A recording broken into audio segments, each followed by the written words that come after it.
राब्ता फाउंडेशन की जानिब से फाउंडर मेंबर सोबिया जुवेरिया आज प्रेस मीट इसलिए कंडक्ट किए हैं हम लोग। अल्हम्दुलिल्लाह 13 सितंबर को हम लोगों ने Telangana mega health camp launch किया था, जो कि मोगलपुरा आज़म फंक्शन हॉल में लॉन्च किया गया एसीपी आनंद कुमार के हाथों से। 2 कैंप सक्सेसफुल हो चुके हैं, एक हैदराबाद में और दूसरा निज़ामाबाद में, जिनमें 132 पेशेंट्स को हम लोगों ने free consultation, free medicines provide किया है। इंशाल्लाह आगे चल के करीब इन टोटल हमारा प्लान है 30 मेगा हेल्थ कैंप्स हम करेंगे, क्योंकि कोविड 3rd वेव अभी स्टार्ट हो गया है इंडिया में। और कई सारे न्यूज़ में देखा जा रहा है कि अनकरीब फरवरी तक 5 करोड़ डेथ्स होने वाले हैं। कोविड के साथ अभी हमें जीना सीखना होगा, क्योंकि ये इतनी आसानी से जाने वाला नहीं है। अल्हम्दुलिल्लाह हम लोगों ने करीब 500 से ज़्यादा पेशेंट्स को सपोर्ट किया है, चाहे वो एम्बुलेंस हो, चाहे ऑक्सीजन सपोर्ट हो, वेंटिलेटर पे शिफ्ट करना हो। डिस्ट्रिक्ट से भी कई सारे पेशेंट्स को हम लोगों ने हैदराबाद में करीब 70 से ज़्यादा पेशेंट्स को हम लोगों ने हैदराबाद के कई मुख्तलिफ हॉस्पिटल्स में एडमिट करवाया है। आप सबसे एक अहम बात ये कहनी है, क्योंकि अभी अनलॉक हो चुका है और अक्सर ये देखा जाता है कि गली नुक्कड़ पे जो डॉक्टर्स होते हैं, जो रजिस्टर्ड डॉक्टर्स नहीं होते हैं ऑफकोर्स, और आरएमपीज पीएमपीज जो अभी ट्रीटमेंट स्टार्ट कर चुके हैं कोविड पॉजिटिव पेशेंट्स का और सिम्टोमेटिक पेशेंट्स का, हम ये देख रहे हैं as a NGO.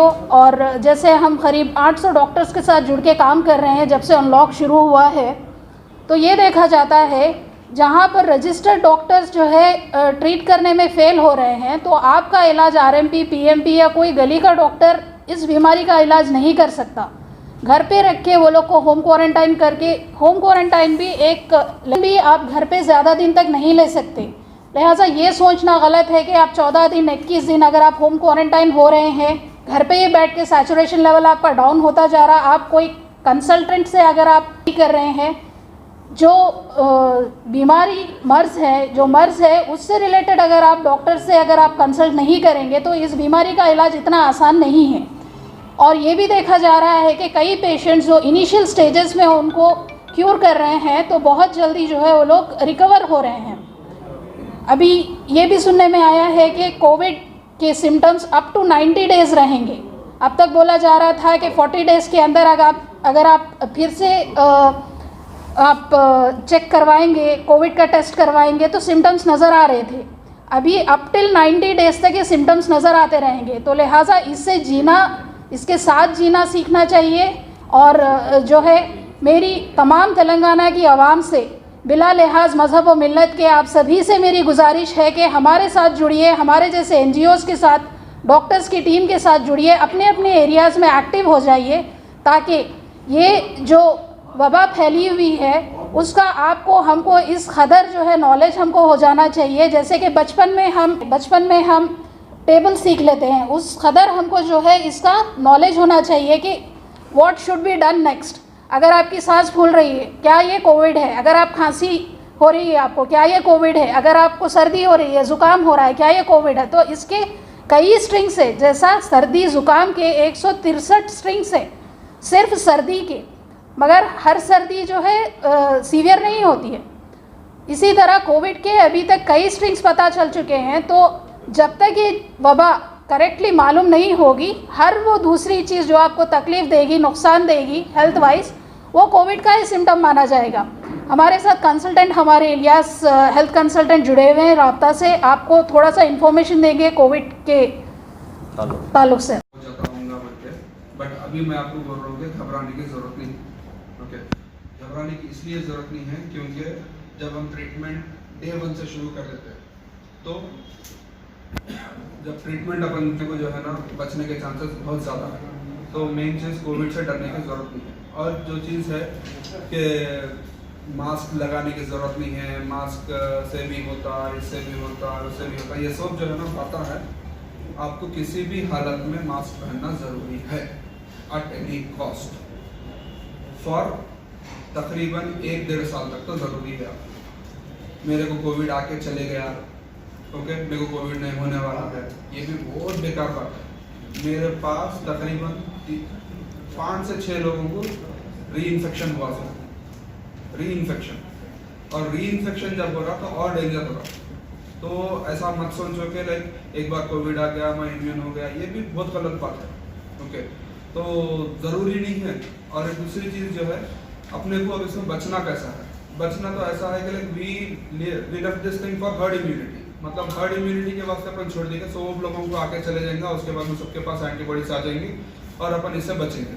But again main चीज़ क्या है बोले तो, अब इससे इन्हें आके चले गया बोले तो चीज़ जो है आसान नहीं है, आने के बाद में उसके बच के निकलना इंपॉर्टेंट है। ओके, और एक चीज़ क्या है, आपको फर्स्ट टाइम जब आप उससे लड़ लिए तो नेक्स्ट टाइम का चांस उतना ज़्यादा नहीं रहेगा, मतलब क्योंकि आपके पास एंटीबॉडीज रहते हैं। तो फर्स्ट टाइम में आपको बचना कैसा है? फर्स्ट चीज़, अपने को प्रॉब्लम पहले के फेज में जो थी वो अब क्यों नहीं है बोले तो, पहले अपने को जो है प्रॉब्लम अपन समझते नहीं थे कि इतना बुरा हो सकता बोलते, अब अपने को ये चीज़ प्रॉब्लम समझ में आ गई। तो अब सीधा सीधा फर्स्ट टाइम पे अपने क्या करना है, डॉक्टर के पास चले जाना है एंड उसका ट्रीटमेंट स्टार्ट करना। ट्रीटमेंट बहुत आसान है, ट्रीटमेंट ऐसा नहीं है कि ट्रीटमेंट इस नहीं है कोविड का, ये भी गलत बात है। ट्रीटमेंट है, इसका मुकम्मल ट्रीटमेंट है। अब ये ट्रीटमेंट के बाद में लोग क्या कर रहे हैं, ट्रीटमेंट कोविड का ट्रीटमेंट होने के बाद में छोड़ दे रहे हैं। ओके, तो पोस्ट कोविड कॉम्प्लिकेशंस के ऊपर अपने को ध्यान देना जरूरी है। पोस्ट कोविड कॉम्प्लिकेशंस ये है उसके कि फाइब्रोसिस हो जाना, ओके, और इंक्रीज ऑफ डी-डाइमर, ओके, और दूसरा बहुत चीज़ें हैं लाइक जनरल डेबिलिटी है। और अपने को क्या है, पोस्ट कोविड कॉम्प्लिकेशंस के बारे में भी सोचना है। और इसके लिए अपने को क्या करना है, जैसा कोविड का आपका ट्रीटमेंट हो गया उसके बाद में आपको क्या करना है, उसके जैसा आपको जैसा शुगर है, जैसा महीना कराते रहते हैं, कोविड आने के तकरीबन 2 से 3 महीने तक एवरी 15 डेज में आप डी-डाइमर का टेस्ट कराना जरूरी है। ओके, अगर डी-डाइमर नॉर्मल आते क्या 2 कंसेक्यूटिव टाइम्स, तो नेक्स्ट टाइम कराने की जरूरत नहीं है। डी-डाइमर और इस मौका दिए, लाइक पब्लिक अवेयरनेस भी ज़रूरी है। अभी जो है ना कोविड जो है ऑलमोस्ट जैसा मैडम बोले तकरीबन 55 5 करोड़ मेंबर्स जो है ना अभी इंशाल्लाह फ्यूचर में डेथ होने वाले, अल्लाह ना करे ऐसा हो। इससे जो है ना अपने को अवेयर होना है। का पेशेंट हो, अल्हम्दुलिल्लाह मैं रिकवर होके आया ये सब चीज़ों से, तो मेरे को एसिम्प्टोमेटिक हुआ। लाइक बात पेशेंट है, अब मेरी टीम थी 15 मेंबर्स की टीम थी, जिसमें से एक का इंतकाल हो गया, अल्लाह उनको खैर जन्नत नसीब अता फरमाए। और 14 जनों को जो है एसिम्प्टोमेटिक हुआ था, जिसमें काफ़ी लोग जो है ना बीमार भी थे। तो मेरा बोलने का मकसद ये है कि जो मेरे पे भी थी वो किसी और पे नहीं भी, नाबाज लोग जो है अफोर्ड नहीं कर सकते कोविड के जो ट्रीटमेंट्स वगैरह है, उसलिए जो है हम लोग ये फाउंडेशन में जो है कम्प्लीटली A to Z जो है फ्री मेडिकेशन और फ्री कंसल्टेंट, इवन जो है ना लैब फैसिलिटी भी हम लोग दे रहे हैं कम्प्लीटली फ्री में।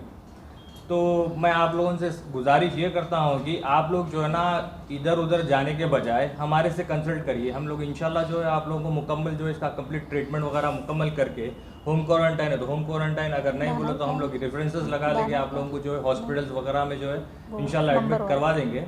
और हर चीज़ की फैसिलिटी है वहाँ पर, यानी जैसा कि मैडम बोले सैचुरेशन लेवल। अब जैसा कि मैं आपको कोविड की कुछ डिटेल्स बताता हूँ। कोविड में जो है ना फर्स्ट पेशेंट को जो है नासोफैरिंजियल जो नाक के ज़रिए जो है फर्स्ट स्प्रेड होता, अगर उसको वहीं पर ख़त्म कर दिए तो इंशाल्लाह जो है, और ये नहीं है कि कोविड एक बार होने के बाद में फिर इंशाल्लाह फ्यूचर में नहीं आएगा, ऐसा कुछ नहीं है। एक बार आया बंदे को फिर से आता, तो एहतियात बरतना ज़रूरी है। अब जैसा कि मास्क है और हर चीज़ अपने आप को जो है ना सैनिटाइज वगैरह करना है, ये चीज़ों से जो है ना अपन थोड़ा यूज टू हो जाना, हर चीज़ को जो है ना अपन यूज टू कर लेना ये सब चीज़ों से।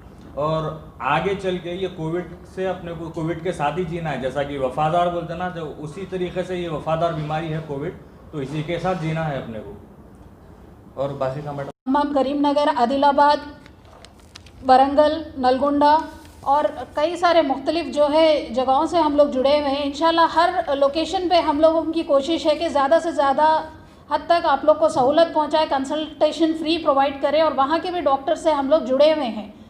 किसी को भी अगर असिम्टोमेटिक, सिम्टोमेटिक या पॉजिटिव पेशेंट्स अगर कोई है, उनकी फैमिली और उनके जो भी करीबी लोग हैं, उन सब से हमारी गुजारिश है कि हमारे टोल फ्री नंबर से हमारे वॉलंटियर्स 24/7 अवेलेबल है। अब तक हम लोगों ने मोर देन 500 पेशेंट्स को सपोर्ट किया है।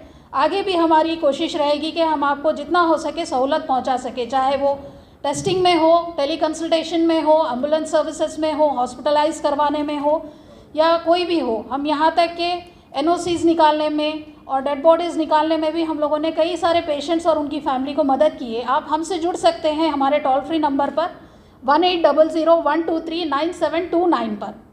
मैं फिर से रिपीट करती हूँ 1800-123-9729 पर आप हमको कांटेक्ट कर सकते हैं। 24/7 हमारे वॉलंटियर्स अवेलेबल हैं।